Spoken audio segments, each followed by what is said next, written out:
জুলাই সনদ বাস্তবায়ন আদেশ জারি হলেও রাজনৈতিক অঙ্গনে বিতর্ক যেন কোনোভাবেই থামছে না। একই দিনে জাতীয় সংসদ নির্বাচন ও গণভোটের সরকারের সিদ্ধান্তে রাজনৈতিক অঙ্গনে লক্ষ্য করা যাচ্ছে মিশ্র প্রতিক্রিয়া। এই সিদ্ধান্তের ফলে নাখোশ হয়েছে জামায়াতে ইসলামী। তারা বলছে এর ফলে গণভোটের গুরুত্ব কমে যাবে। অন্যদিকে জুলাই সনদে অস্পষ্টতার অভিযোগ তুলে সরকারের কাছে ব্যাখ্যা চেয়েছে এনসিপি। আর প্রধান উপদেষ্টার ভাষণের পর জুলাই সনদ ইস্যুতে বিএনপির তরফ থেকে সমালোচনা করা হলেও পরে একই দিনে জাতীয় সংসদ নির্বাচন ও গণভোটের সিদ্ধান্তের ফলে সরকারকে ধন্যবাদ জানিয়েছে দলটি। জুলাই সনদ বাস্তবায়ন আদেশ জারি হলো, গণভোটের দিনক্ষণ চূড়ান্ত হলো, কিন্তু রাজনীতির টানাপোড়েনের অবসান হলো কি? এই প্রশ্নের উত্তর খোঁজার চেষ্টা করব আজ। দর্শক, আমি ফারনাজ জুই সবাইকে আমন্ত্রণ জানিয়ে শুরু করছি দেশ টেলিভিশনের নিয়মিত আয়োজন দেশ সাম্প্রতিক। নিবেদন করছে Arail angle channel and square বার। রাজনীতির টানাপোড়েন এই শিরোনামে আজকের আলোচনা এগিয়ে নিতে স্টুডিওতে আছেন দুজন সম্মানিত অতিথি। চলুন একে একে পরিচিত হই। আছেন আব্দুল হান্নান মাসুদ, সিনিয়র যুগ্ম মুখ্য সমন্বয়ক, জাতীয় নাগরিক পার্টি। সেই সঙ্গে আরও আছেন ডক্টর জাহিদুর রহমান, বিশ্ববিদ্যালয়ের শিক্ষক ও রাজনীতি বিশ্লেষক। দুজনকে আমন্ত্রণ জানাচ্ছি আজকের আলোচনায়। আব্দুল হান্নান মাসুদ, আপনাকে দিয়ে আলোচনাটা শুরু করি।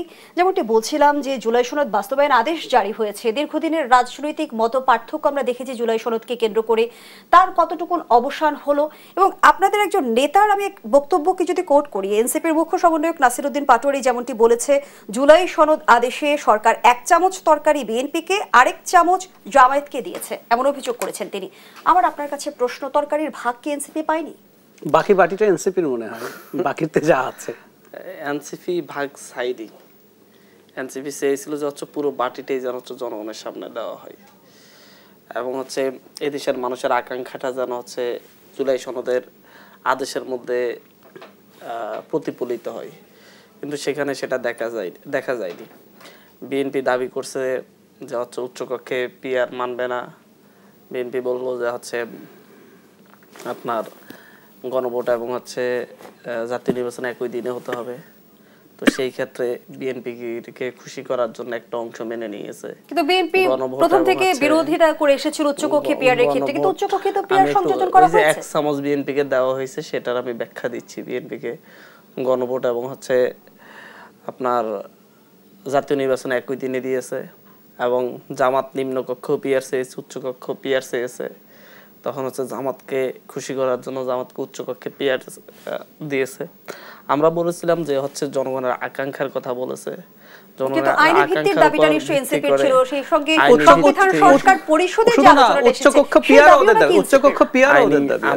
আমরা মেইনলি বলছি যে জনগণের আকাঙ্ক্ষার যে আদেশ, সে আদেশটা হবে ডক্টর মোহাম্মদ ইউনূসের পক্ষ থেকে এবং সকল ধরনের নোট অফ ডিসেন্ট তুলে দিয়ে সরকার যেন এই আদেশটি দেয়, যাতে ঐক্যমত কমিশন যে প্রপোজাল দিয়েছে সেই প্রপোজাল যেন মেনে ডক্টর মোহাম্মদ ইউনূস সেই আদেশটি দেয়। কিন্তু দেখা গিয়েছে জনগণের সার্বভৌম আকাঙ্ক্ষার উপর যে আদেশটি হয়েছে সেটা ডক্টর মোহাম্মদ ইউনূস দেন নাই। রাষ্ট্রপতি জারি করাতেই কি এনসিপির সেখানে মূল সমস্যা? দিয়েছেন, আমি শেষ করি তাহলে তো সমস্যাগুলো ক্লিয়ার হবে, কিন্তু কথা শেষ না করতেই তো একের পর এক কোশ্চেন আসতে থাকলে পারবো না।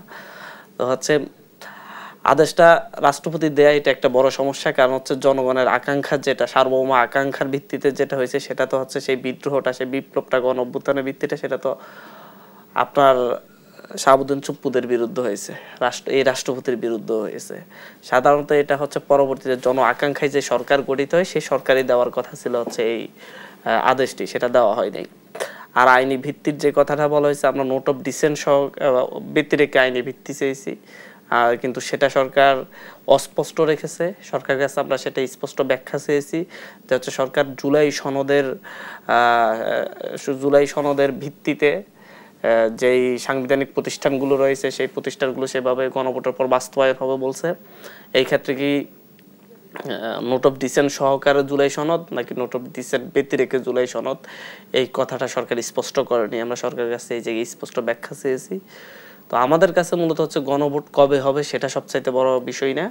গণভোট জাতীয় নির্বাচনের দিনে হতে পারে, আগেও হতে পারে, কিন্তু যেই মূল থিমগুলো যেগুলো বাস্তবায়ন করা অবশ্যম্ভাবী, যেগুলো আগামী বাংলাদেশের ভিত্তি তৈরি করবে, পূর্বের বাংলাদেশের যেই প্রতিষ্ঠানগুলোর সংস্কার বা সংশোধন না হওয়ার কারণে, শক্তিশালী ভিত রচনা না হওয়ার কারণে দেশের ভিত নড়বড় হয়ে গিয়েছিল, সেই সংস্কারগুলোর আমরা নিশ্চয়তা চেয়েছি।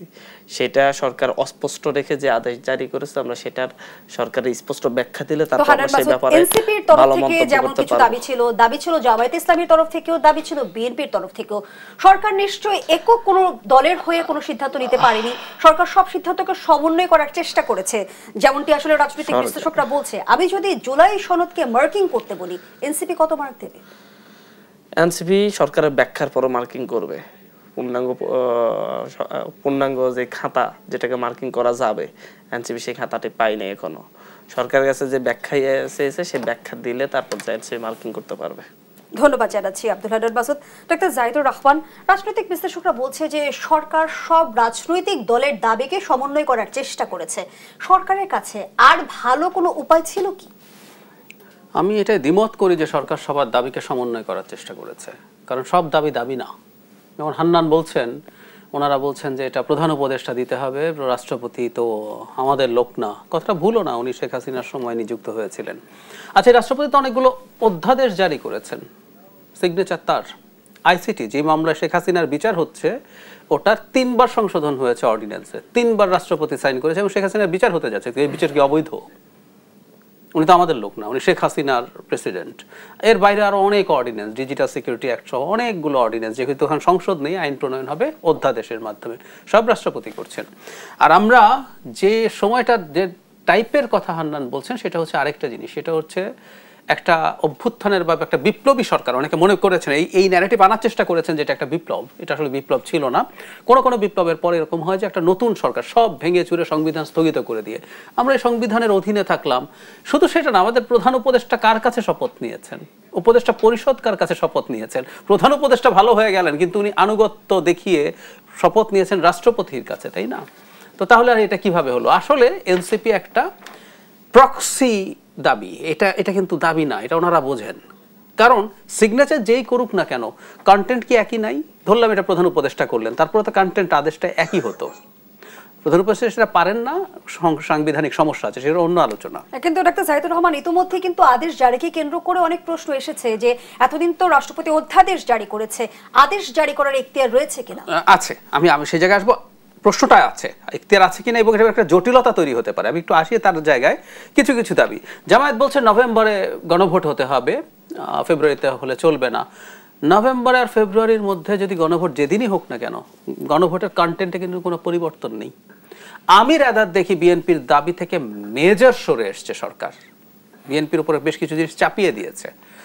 আপার হাউস পিআর শুধু না, তত্ত্বাবধায়ক সরকার বিএনপি চায়, কিন্তু এটার একটা স্টেজে গিয়ে বিএনপির নোট অফ ডিসেন্ট আছে। প্রত্যেকটা কমিশন, কনস্টিটিউশনাল প্রতিষ্ঠান সেগুলো প্রত্যেকটা মানে জুলাই সনদের মতো করে হওয়া বিএনপি সমর্থন করে না, নির্বাচন কমিশনটা করে, বাকিগুলোর কিন্তু নোট অফ ডিসেন্ট আছে। সো বরং বিএনপির ওপরে একদম তার না চাওয়া জিনিস চাপিয়ে দিয়েছে। বাকিগুলোর কথা বলছে, ওগুলো গৌণ, ওগুলো পরিবর্তন হয়, কিছু আসে যায় নেই। এই যে আপনি বললেন সরকার এই ন্যারেটিভটার জন্য এটা করেছে, আমি তো এনসিপির কথাও শুনি নাই, জামাতেরও কিছু কথা শুনি নাই, আমি তোমারও কিছু কথা শুনি নাই, মেনে নাও। কিন্তু ব্যাপারটা এইরকম না আমি মনে করি। এবার আপনি যে প্রশ্ন করছেন আদেশ দেওয়ার এখতিয়ার নিয়ে, দেখুন আদেশটা কিন্তু অনেক বড় ব্যাপার এবং টু সাম এক্সটেন্ট এটা সংবিধানের ওপরে।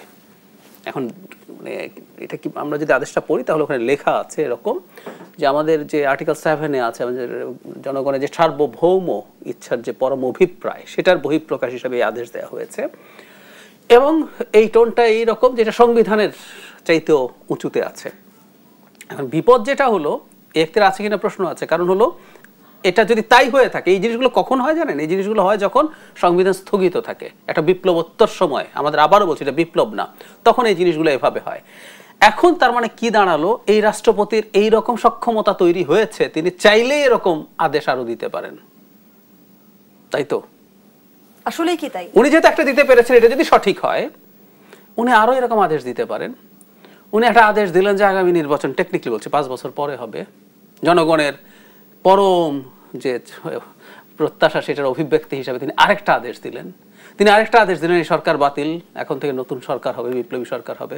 সো আমি কি বলছি তাহলে, আমরা কিন্তু একটা প্যান্ডোরাস বক্স খুলে দিচ্ছি।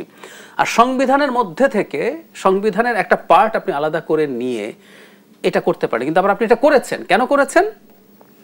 সংবিধানই বলেছে সংবিধান সংশোধন কিভাবে করতে, আর্টিকেল 142। সো আপনি যে গণভোট করছেন, যা যা করছেন, এগুলো তো সংবিধানের সাথে সাংঘর্ষিক হচ্ছে। তো সংবিধানকে বাইপাস করার জন্য আপনি এই কাজটা করলেন, কিন্তু এটা ইটসেলফই আমি মনে করি চ্যালেঞ্জড হতে পারে কোনোদিন, যদি দ্বিমত থাকে, উইচ ইজ ভেরি ইম্পর্টেন্ট। আপনি সংবিধানের বাইরের কাজ করে ফেলতে পারেন। আমরা একাদশ সংশোধনীর ক্ষেত্রে এটা হয়েছে 91 সালে। আমরা যেহেতু সবাই একমত হয়েছি, আমরা এটাকে সংবিধানে অন্তর্ভুক্ত করে নিয়েছি। যদি সবাই আমরা শেষ পর্যন্ত একমত না থাকি, তাহলে এই আদেশ চ্যালেঞ্জড হতে পারে। আপনি কিছুক্ষণ আগে বলছিলেন যে অনেক কিছু আসলে বিএনপির উপর চাপিয়ে দেওয়া হয়েছে। আমরা প্রধান উপদেষ্টার ভাষণের পরপর কিন্তু শুনেছিলাম যে তাৎক্ষণিক প্রতিক্রিয়ায় বিএনপি নেতাকর্মীরা কিন্তু সমালোচনাই করছিলেন, বলছিলেন যে প্রধান উপদেষ্টা মূল দলিল থেকে সরে গেছেন এবং নিজের সই করা জুলাই সনদ নিজেই লঙ্ঘন করেছেন। তারপরে আমরা দেখলাম যে আবার স্থায়ী কমিটির বৈঠকের পর প্রধান উপদেষ্টাকে ধন্যবাদ জানানো হলো। বিএনপির এই মিশ্র প্রতিক্রিয়ার পেছনে কি কারণ? বিএনপির ওই স্টেটমেন্টটাও খুব ইন্টারেস্টিং। ওখানে এইটা হয়, প্রত্যেকটা দল দেখাতে চায় যে আমি যেহেতু নির্বাচন সামনে আছে, আমি জিতেছি। তো বিএনপি দেখাচ্ছে একই দিনে যেহেতু দুটোই হয়েছে, গণভোট এবং নির্বাচন, সুতরাং আমার বিজয় হয়েছে। কিন্তু ওখানেই দুটো প্যারাগ্রাফে খুব ছোট্ট একটা স্টেটমেন্ট, দ্বিতীয় প্যারাগ্রাফে লেখা আছে গণভোট আয়োজনের জন্য 17 অক্টোবর স্বাক্ষরিত জুলাই সনদ অনুযায়ী। তার মানে সরকার যে গণভোটের কথা বলছেন, এই গণভোটটার প্রতি তার আস্থা নেই। বিএনপি সফটলি জানিয়ে দিয়েছে, ইয়াস, ওনার খুব টাফ প্রতিক্রিয়া দেয়নি। আমি ধারণা করি সামনে ইলেকশন নিয়ে যাতে কোনো রকম কোনো প্রশ্ন না আসে, মানে নানাভাবে তো এই ঝুঁকি আছে যে এই বিএনপি যদি খুব টাফ কোনো প্রতিক্রিয়া দেখায়, ইলেকশন আনসার্টেন হয়ে পড়ে কিনা। বিএনপি ইলেকশনটা করাতে চাইছে, এবং আমি জানি না আবারও বলছি, কিন্তু আমার ধারণা জুলাই গণভোট যদি হাও যেতে, বিএনপি তো বহুদিন থেকে প্রকাশ্যে বলছে সে তার নোট অফ ডিসেন্ট যেগুলোতে দেয়া আছে সেগুলো সে কখনো বাস্তবায়ন করবে না। সো আমরা এই ধরনের একটা জটিলতায় ঢুকে যাই কিনা এই সন্দেহ আমার আছে। ধন্যবাদ জানাচ্ছি আপনাকে। আব্দুল হান্নান মাসুদ, গণভোটের মধ্য দিয়ে জনরায়ের সঠিক প্রতিফলন আসবে কি?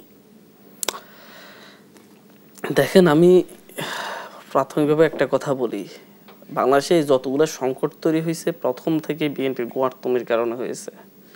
মনে করুন ঐক্যমত কমিশন হয়েছে, ঐক্যমত কমিশনে আলোচনা করা হয়েছে কি কি পরিবর্তন করা যাবে না যাবে। এই আলোচনা এখতিয়ার থেকে ঐক্যমত কমিশন পাইছে। এটা ওয়ান কাইন্ড অফ গণপরিষদের মতো আলোচনা করে সবাই একটা সিদ্ধান্ত আসলো যে হচ্ছে আমরা এগুলা পরিবর্তন করতে চাচ্ছি, সাংবিধানিক এই ইস্যুগুলো পরিবর্তন দরকার, অভ্যুত্থান পরবর্তী জনগণের সার্বভৌম ক্ষমতা পেয়ে। তো আমরা বলছিলাম গণপরিষদ ইলেকশন হোক, গণপরিষদে এই আলোচনাগুলো হোক, কিন্তু বিএনপি সেটা চায়নি। আমরা বলছি একই সাথে গণপরিষদ এবং জাতীয় নির্বাচন হতে পারে, সাংবিধানিক কি কি অংশ পরিবর্তন করতে হবে এটা গণপরিষদে আলোচনা করে নতুন একটি সংবিধান রচনা করা হোক। কিন্তু দেখেন, সংবিধানে কাটাছেড়া করার জন্য অনেকগুলো ইস্যু যুক্ত করা হলো জুলাই সনদে। এটা কোথায় আলোচনা হলো? ঐক্যমত কমিশনে। গণপরিষদ পর্যন্ত যাওয়া লাগলো না। ঐক্যমত সাধারণত গণপরিষদে কোনো কিছু আলোচনা হয়ে যখন নতুনভাবে সংবিধান রচনা বা সংবিধানের পুনঃসংস্কার দরকার পড়ে, তখন হচ্ছে গণপরিষদের আলোচনা পর যে সিদ্ধান্তগুলো আসে সেই সিদ্ধান্তগুলা গণভোটে যায়। গণভোটে গেলে বিশ্বের অন্যান্য রাষ্ট্রে যেরকম তুরস্ক 2010 সালে গণভোটের মাধ্যমে সংবিধান পুনঃসংস্কার করা হয়েছিল, সেই প্রক্রিয়াই হওয়ার কথা ছিল যে হচ্ছে গণপরিষদ আলাপ আলোচনা করতো, আলাপ আলোচনা করে একটা থিম বের করতো যে এই পরিবর্তনগুলো চাই, তখন এটা গণভোটে দিত। গণভোটে মানুষ যদি হ্যাঁ বলতো তাহলে হচ্ছে এটা সংবিধানে যুক্ত হইতো। 2021 সালে সিলেটের গণভোটে সিলেট গণপরিষদ হয়ে গণপরিষদের আলাপ আলোচনার পরে এরপরে যে সিদ্ধান্তগুলো সরকারি দল বিরোধী দল মিলে নিয়েছিল সেই সিদ্ধান্তগুলো পরে গণভোটে গেছে, গণভোটে মানুষ না ভোট দিয়েছে, বাস্তবায়ন হয় নাই। এরকমও হতে পারে, বাংলাদেশে হওয়া অসম্ভব না। আমি বলতে চাইছি এই যে এই ঝামেলাগুলো তৈরি করা হলো, যদি বিএনপি প্রাথমিকভাবে গণপরিষদটা মেনে নিত তাহলে আর ঐক্যমত কমিশনের প্রয়োজন ছিল না। ইলেকশনও আর একটু আগে হয়ে সরাসরি গণপরিষদ এবং হচ্ছে জাতীয় সরকার হয়ে জাতীয় সংসদ নির্বাচন হয়ে সরকারও থাকতো, গণপরিষদ হতো, তারপর এটা গণভোটে হইতো। এই আস্থাটা বিএনপি রাখতে পারে না দেশের মানুষের উপর। তারা এই ধরনের সরকারের উপর চাপ সৃষ্টি করে ঐক্যমত কমিশন হয়তো বড় লোক করে তারপরে একটা জুলাই সনদ তৈরি করলো, সেখানে সাইন করলো। এরপর সেখান থেকে সরকারের যে প্রপোজাল, এটা মূলত মেইন থিমগুলা যেগুলা সিদ্ধান্ত হয় সেগুলাই গণভোটে যায়। গণপরিষদ পরবর্তী সময় নোট অফ ডিসেন্ট প্রত্যেকটা দলেই থাকে। যেমন আমাদের 71 সালে আমাদের যে সংবিধান রচনা হয়েছে সেখানে সুরঞ্জিত সেনগুপ্তের অনেকগুলা নোট অফ ডিসেন্ট ছিল বিরোধী দলের একমাত্র সদস্য হিসেবে, সেটা তো মানে আর যুক্ত হয়নি। গণভোটে অনেকগুলো নোট অফ ডিসেন্ট থাকবে, কিন্তু গণভোট যাবে নোট অফ ডিসেন্ট বেঁধে রেখে গণভোটে যেই ইয়েগুলা যাবে, কিন্তু সেটা হয়নি। এখন সরকার যেই বিএনপির গোয়ার্তমি এবং সরকারের এই ধরনের মানে হচ্ছে মেনে নেয়ার মানসিকতা, সবকিছু সমঝোতার যে মানসিকতা দেশকে একটা ইয়ের দিকে, ভবিষ্যতে একটা সংকটের দিকে ঠেলে দিচ্ছে। জায়েদ ভাই যেটা বললো আমি সেটার সাথে একেবারে একমত। ধরেন হচ্ছে বিএনপি বলেই দিল যে হচ্ছে আমি যেগুলো নোট অফ ডিসেন্ট দিয়েছি সেগুলো আমি মানবো না। গণভোট হলো, গণভোটে তো মানুষ হাঁ পক্ষে ভোট দিল, তাহলে বিএনপি না মানার উপায় আছে? কিন্তু সেই গোয়ার্তমিটা সেখানে করতে পারে। আবার এখানে দিয়েছে যে এই সংবিধান সংস্কার 151 মানে হচ্ছে সিঙ্গেল মেজরিটি, সিম্পল মেজরিটির ভিত্তিতে পাশ হবে। সিম্পল মেজরিটির ভিত্তিতে পাশ হলে বাংলাদেশের সংবিধান সংশোধন করতে হলে আপনি হচ্ছে 2/3 কিন্তু হান্নান মাসুদ, জুলাই সনদের আইনি ভিত্তি হলো, এরপরেও কি আসলে বাস্তবায়ন নিয়ে আপনাদের সংশয় কাটছে না? আমি প্রশ্নটি আপনার কাছে রাখছি। সংশয়গুলো অবিশ্বাসের কারণে আমি বলতেছি প্রথম থেকে যে গোয়ার্তমি এবং অবিশ্বাস জন্ম তৈরি করেছে বিএনপি, এই কারণে বিএনপির উপর ভরসা রাখা যাচ্ছে না। একটা বিরতি নিচ্ছি, সাথেই থাকুন। আবার আমন্ত্রণ, দেখছেন দেশ সাম্প্রতিক, নিবেদন করছে Arail angle channel and square বার। আমরা আবারও ফিরছি আলোচনায়।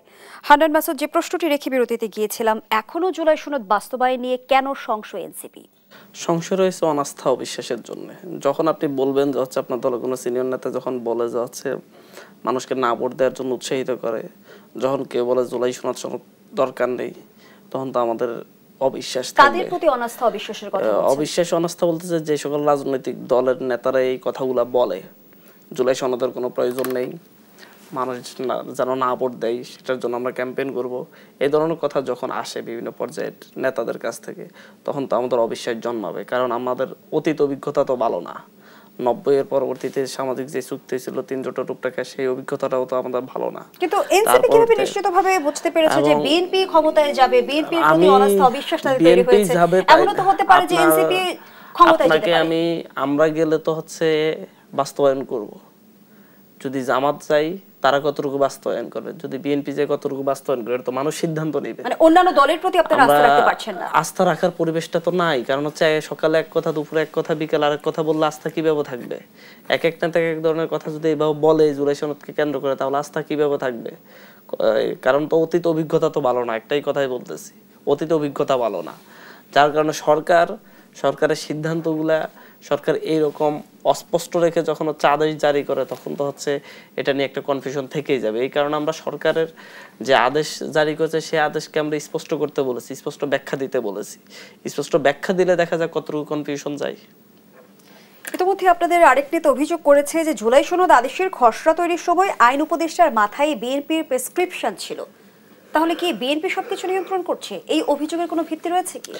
এটা ধারণা করা হতে পারে, আমার দলের এক নেতা বলেছেন। আমি সেটাকে এখানে দলীয় স্ট্যান্ড হিসেবে আমি ব্যাখ্যা করতে চাচ্ছি না, কারণ আমি জানি না আসলে হচ্ছে আমার জায়গা থেকে যে হচ্ছে এটা কে রচনা করছে না। আমি মনে করি এই সরকার রচনা করছে, এই সরকারই সেখানে সাইন করার জন্য রাষ্ট্রপতির কাছে পাঠিয়েছে অনুমোদন দিয়ে। সুতরাং হচ্ছে এটা পুরো সরকারকে দায় নিতে হবে। যদি এখানে বিএনপির ভাষ্য প্রাধান্য পাই কিংবা জামাতের ভাষ্য প্রাধান্য পাই, সেই ক্ষেত্রে আমরা সরকারকে দায়ী করব, আমি কোনো ব্যক্তিকে দায়ী করতে রাজি না। ধন্যবাদ জানাচ্ছি হান্নান মাসুদ। ডক্টর জাহিদুর রহমান, গণভোটের 4টি প্রশ্নের কোনো একটার সঙ্গে দ্বিমত থাকলে সেখানে না বলার সুযোগটা কোথায়, এমন প্রশ্ন তুলেছেন বিএনপির সিনিয়র যুগ্ম মহাসচিব রুহুল কবির রিজভী। সে সঙ্গে হান্নান মাসুদ একটু ইঙ্গিত করছিল যে গণভোটে না ভোট দিতে ভোটারদের প্রতি আহ্বান জানিয়েছেন বিএনপি চেয়ারপারসনের উপদেষ্টা জয়নুল আবদিন। প্রশ্ন আসে, বিএনপি কি গণভোটের ক্ষেত্রে নেতিবাচক প্রচারণা চালাবে? আচ্ছা, আমি হান্নানের শেষ কথাটা দিয়ে শুরু করি। হান্নানের কথাটা আমার খুব ভালো লেগেছে। মানে এটা সামষ্টিকভাবে সরকারের দায়িত্ব, এটা ওর দল শুধু না, জামায়াতে ইসলামী আরো কঠোরভাবে এই অভিযোগ করছেন। এগুলো বাজে কথা। মানে ডক্টর ইউনূস কি শিশু? আমি আজকে আরেকটা টক শোতে বিকেলবেলা, ওখানে জামায়াতের একজন প্রতিনিধি ছিলেন, ওই একই কথা তিনিও বলছেন। তো প্রশ্ন এটা, যদি ডক্টর ইউনূস এতই শিশু হন যে একজন আইন উপদেষ্টা বা আরেকজন মিলে এটাকে লিখে টিকে ওনাকে সরিয়ে দিয়ে দেয়, তাহলে তো আমরা খুব বিপদে আছি। সেটা হচ্ছে ওই যে আপারও ভুল বোঝানো হয়েছে। জামায়াতের তরফ থেকে সুনির্দিষ্টভাবে অভিযোগ করা হয়েছে যে 3 জন উপদেষ্টা প্রধান উপদেষ্টাকে ভুল পথ পরিচালনা করছে। তাহলে প্রধান উপদেষ্টার দায়িত্বে থাকা উচিত না, ফর গডস সেক। আমরা মহা বিপদে আছি। এরকম একজন প্রধান উপদেষ্টা দিয়ে বাংলাদেশ বিপদে পড়ে যাবে আরো, যাকে এরকম ভুল টুল গুছিয়ে যে বলছে করা যায়, এটা খুব ভয়ঙ্কর, এটা হাস্যকর কথা। এখন আপনি যে কথা বলেন না এর ব্যাপারে, আমি মনে করি না বিএনপি না এর ক্যাম্পেইন করবে। এটা খুবই রিস্কি। মানে বিএনপিকে বললাম তো, বিএনপি রিয়েলি বিপদে পড়েছে। বিএনপি এখন যদি না ভোটের ক্যাম্পেইন করে, তাহলে বিএনপি সংস্কার বিরোধী হিসাবে অলরেডি তার যথেষ্ট বদনাম হয়েছে, কারণ সে কিছু নোট অফ ডিসেন্ট দিয়েছে। আর যদি সে পুরোটা করে, তাহলে মহা বিপদে পড়বে যে সংস্কার পন্থী সে না, সে আবারও আগের মতো সব করতে চায়, ইত্যাদি ইত্যাদি। সো আমি জানি না বিএনপি যে নেতা এই আহ্বানের কথা বলেছেন, আমার চোখে পড়েনি, আপনি যেহেতু পড়েছেন, এটা আছে দলের সিদ্ধান্তের বাইরেই আমি ধারণা করি, এবং এই জিনিসগুলো কিন্তু মিসকমিউনিকেট করে, প্রবলেম তৈরি করে। আর মিস্টার রিজভি যেটা বলেছেন, আসলে এই ধরনের গণভোটে আলাদা করে ভোট দেওয়ার স্কোপ থাকে না। আমরা পুরো কনস্টিটিউশন গণভোটে দেই না। যদি আইডিয়াল প্রসেস হতো, কি হতো, আমরা একটা গণপরিষদ করতাম, একটা সংবিধান লিখতাম, পুরো সংবিধানটা তুমি গ্রহণ করছো কি করছো না সেটা দিতাম। মানে এই ধরনের গণভোট এরকমই, আপনি আইদার 4টাই নেবেন, না হয় একটাও নেবেন না, নাহলে একটাও নেবেন না। আমরা আমাদের মতো অ্যাডজাস্ট করে নিতে পারি। মানুষকে বোঝানো গেছে, এটা বোঝানো যায় না, এটাও খোলাখুলি বলে ফেলি। ধরুন আবারও বলছি, আমাদের মতো একটা গরিব কম শিক্ষিত দেশে তো নতুন সংবিধান লেখা হইতে পারতো, গণপরিষদ হতে পারতো, তো পুরো কনস্টিটিউশন আমি গণভোটে দিতাম না। আফ্রিকার অনেক দেশে কি একই প্রসেসে হয় নাই? হয়েছে। তো ওরা কি বুঝতো? আমাদের যে ইস্যুগুলোতে গণভোট হচ্ছে, যে ইস্যুগুলোতে ডিবেট হয়েছে, সেই ইস্যুগুলো শিক্ষিত সচেতন, শুধু শিক্ষিত হলে হবে না, শিক্ষিত সচেতন মানুষগুলো বেসিকটা বোঝে। অনেক শিক্ষিত মানুষই এটা বোঝেন না, কিন্তু দিনের শেষে ভোট দেন, ভোট দেবেন। এগুলো আসলে মোটামুটি পার্টি লাইনে মানুষ ভোট দেয়, এটা পার্টি লাইনে ভোট দেয়। আসলে এগুলো এইরকমই, এগুলো কিছু করার থাকে না। আমাদের মতো দেশগুলোতে এগুলো এতটা বুঝে করা। যেমনটি বলা হলো 180 কার্যদিবসের মধ্যে সংবিধান সংস্কার পরিষদ সংবিধান সংস্কার করবে। প্রশ্ন আসে, তাহলে কি আসলে জাতীয় সংসদের ক্ষমতা খর্ব হবে কিনা? প্রশ্নটি রাখছি আপনার কাছে। আবারও বিরতির সময় হয়েছে, দেশ সাম্প্রতিকের এই পর্যায়ে আবারও বিরতি নিচ্ছে, সাথেই থাকুন। আবারও আমন্ত্রণ, দেখছেন দেশ সাম্প্রতিক, নিবেদন করছে Arail angle channel and square বার। আমরা আবারও ফিরছি আলোচনায়। ডাক্তার জাহিদুর রহমান, সংবিধান সংস্কার পরিষদ জাতীয় সংসদের ক্ষমতাকে খর্ব করবে কি? না, খর্ব করবে না, কারণ হচ্ছে এটা দুটো আলাদা আলাদাভাবে বসানো যায়। আমরা ইনফ্যাক্ট আগেও একটা এরকম নির্বাচন, এটা অতটাও হচ্ছে না, এটা পুরো মেয়াদ থাকছে না, এটা একটা নির্দিষ্ট 6 মাস মেয়াদে। 70 সালের নির্বাচন যেটা হয়েছিল আমাদের, সেটা কিন্তু আরো লম্বা, ওটা গণপরিষদ, ওখানে একটা নতুন সংবিধানই লেখার কথা ছিল। এনসিপি ইনফ্যাক্ট এই দাবিটাই করছিল যে একই সাথে এটা সংসদ এবং গণপরিষদ হিসাবে কাজ করবে। কিন্তু প্রশ্নটা অন্য জায়গায়। আমরা গণপরিষদ বলছি এবং 6 মাস সময় দিচ্ছি। আমরা কেন এই 6 মাস সময় দিচ্ছি, আমি প্রশ্ন করতে চাই। কারণ হলো, গণভোটে যা যা করার হ্যাঁ যদি হয়ে আসে, ধরে নিলাম যারা আছে তারা এটা পাশ করবে, 6 মাস সময় কেন লাগবে? আর গণপরিষদ করা হয় আপনি আলোচনা, ডিবেট, ভোটাভুটির মাধ্যমে সংশোধনী বা কি কি করবেন, নতুন সংবিধান আপনি করতে চান, তাই তো? ঐক্যমত্য কমিশনে কি হয়েছে? ঐক্যমত্য কমিশন আদতে একটা গণপরিষদ। মানে খেয়াল করতে, এই গণপরিষদ বলছেন আপনি, ওর কাজ কি? ও হ্যাঁ জয়যুক্ত হয়েছে, হ্যাঁ জয়যুক্ত হতে হবে। এখানে এই জুলাই জাতীয় সনদে এটার যে গণভোট হচ্ছে, এটা জেতার পরে যে কেউ, আওয়ামী লীগ তো যাচ্ছে না ক্ষমতায়, যারা যারা ক্ষমতায় যাচ্ছে, আমরা ধরে নিলাম যে সবাই হ্যাঁ হলে যা যা হওয়ার কথা সব হবে, তো ওখানে তো ভোটাভুটিও নাই। এরপর কাজ কি জানেন? যেমন ধরুন উচ্চকক্ষ পিআর হবে এবং 100 সিটের হবে, ইত্যাদি ইত্যাদি লেখা আছে তো, এবং এর মধ্যে ওই যে 50%-এর বেশি লাগবে সংবিধান সংশোধনের জন্য। এটা তো একটা মানে বেসিক কথা, প্রিন্সিপাল। এটা একটা লিগ্যাল ল্যাঙ্গুয়েজ লাগবে। কনস্টিটিউশন আপনি পড়লেই দেখবেন যে ওখানে কতগুলো আইনি ভাষায় এটা লেখা আছে। সো এই আইনি ভাষায় এই সংশোধনীগুলো লিখতে 6 মাস কি করবে সবাই? আর এটা কোনো অর্থে গণপরিষদও না, আসলে ওর কোনো ক্ষমতাই নেই। ওর এই যে গণভোট হয়ে আসলো, ঘোড়ার আগে কিন্তু আমরা গাড়ি জুড়ে দিয়েছি। কথা ছিল এখানে সংবিধান লেখা হবে, লিখে এটা গণভোটে যাবে। একটা ছোট্ট তথ্য যোগ করে দেই, পার্লামেন্টে যদি সংবিধান আগে লেখা হতো, বিএনপির নোট অফ ডিসেন্ট গুলো কি গণভোটে যেত? আপার হাউস পিআর কি ভোটাভুটি হলে শেষ পর্যন্ত টিকতো না। কিন্তু এটা আগে করে এখন আনা হয়েছে, আমার কাছে এখানে খুবই গোজামিলের মতো মনে হয়েছে সবকিছু। কিন্তু আমরা যদি তর্কের খাতিরে ধরে নেই যে গণভোটে সংখ্যাগরিষ্ঠ মতামত নায়ের পক্ষে এলো, তাহলে জুলাই সনদ কি সেখানেই সমাপ্তি ঘটবে? অবশ্যই সমাপ্তি ঘটবে। আপনি যখন একটা ভোটাভুটিতে যান, জনগণের রায়কে দিয়ে যখন আপনি বলছেন এটা করতে হবে সবাইকে, ঠিক একইভাবে জনগণ যদি এটা প্রত্যাখ্যান করে, এটা পুরো যে জুলাই সনদের বাস্তবায়ন, এটা পুরোটাই বাতিল হবে। এরপর একটু যোগ করি, পার্লামেন্টে গিয়ে পার্লামেন্ট যদি নতুন করে মনে করে আমি কিছু জিনিস করব, আমি এতগুলো জিনিস করব, সে করতে পারে পার্লামেন্টের মাধ্যমে, সেটা ওটার মাধ্যমে, কিন্তু সনদে বাধ্যবাধকতা থাকবে না। নায়ের বিষয়ে যে ঝুঁকি তৈরি হতে পারে, সে বিষয়ে আপনারা কতটা অবগত বা আপনাদের ভাবনাটা কি? আমার মনে হয় না এটা বড় ধরনের ঝুঁকি, অলরেডি ঐক্যমত হয়ে গেছে সকলের। এটা জাস্ট একটা আনুষ্ঠানিকতা। 1992 সালে মনে হয় যে এরকম 91-তে একটা গণভোট হয়েছিল, সেটার মতো এটা একটা দ্বাদশ সংশোধনী হয়েছে পার্লামেন্টারি সিস্টেমে আসা নিয়ে। এখানে মোটামুটি দেশের মানুষ সবাই ঐক্যমত, রাজনৈতিক দলগুলো ঐক্যমত যে জুলাই সনদ বাস্তবায়ন করবে। এই ক্ষেত্রে কিছু মানে হচ্ছে আপনার কিছু নোট অফ ডিসেন্ট নিয়ে কিছু আলাপ আলোচনা আছে, নাখোশ আছে, আমাদের কিছু অস্বস্তির জায়গা আছে, বিএনপির কিছু অস্বস্তির জায়গা আছে, জামাতের কিছু অস্বস্তির জায়গা আছে, বাট এগুলো বড় কোনো প্রভাব ফেলবে না। তবে মেইন প্রভাবটা পড়বে হচ্ছে গণভোটে হাঁ হওয়ার পরে যদি এই যে 180 দিন দেওয়াটা, ওই 180 দিনের আলোচনায় এটা একটা বিরাট প্রভাব পড়বে। সেই ক্ষেত্রে অনেকেই এই আদেশকে এক একভাবে ব্যাখ্যা করতে চাইবে, হয়তো বিএনপি একভাবে ব্যাখ্যা করতে চাইবে, জামাত অন্যভাবে ব্যাখ্যা করতে চাইবে, এবং এনসিপি অন্যভাবে ব্যাখ্যা করতে চাইবে। এগুলা নিয়ে একটা সংকট তৈরি হতে পারে। এই সংকটটা সরকার না চাইলেও এই সংকটের দিকে ঠেলে না দিতে চাইলেও পারতো, কিন্তু সরকার সেটা করেছে। সংকটের দিকে ঠেলে দিচ্ছে। সরকারি পরবর্তী বাংলাদেশে নির্বাচিত সরকার যেটা আসবে তাদেরকে সংকটের দিকে ঠেলে দিয়েছে এই আদেশটার মাধ্যমে, স্পষ্ট আদেশ না হওয়ার কারণে, অস্পষ্ট যে আদেশটা করেছে।